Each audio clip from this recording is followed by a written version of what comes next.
Čau! Ir 52. diena, 52.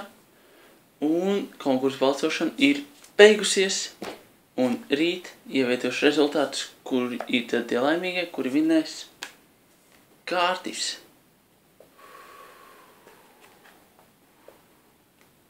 Jup. Un šim bija uz Imants Ziedoņa teātra izrādi. Un tur stāstīja par lidošanu un tādām lietām. Par visu kaut ko tur bija. Bija interesanti. Un šodien triks arī par lidošanu. Lidot ir iespējams. Vispār visi jau lido ar lidmašīnām un tādām lietām. Bet lidot ir iespējams. Šodien parādīšu jums naudas triku. Redzat? Īsta nauda. Īsti 20 eiro. Piezais. Nesmu gan.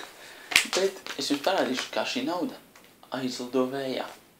Visiem nauda aizlido vējā. Bet man viņi to dara mazliet citādāk.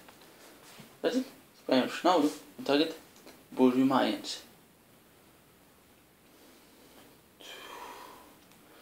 Livgardum Liriosa. Un tur notiek kaut kas dīvains.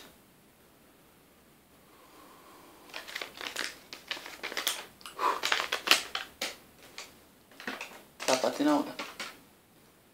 Un tagad es aiziešu un viņu izzināšu.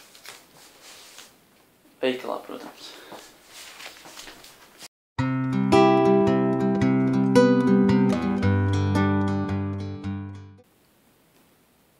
Kā jau teicu, es vakar biju uz teātri. Un man ļoti patika. Bet visvairāk man patika beigas, kad dalīja mēteļus.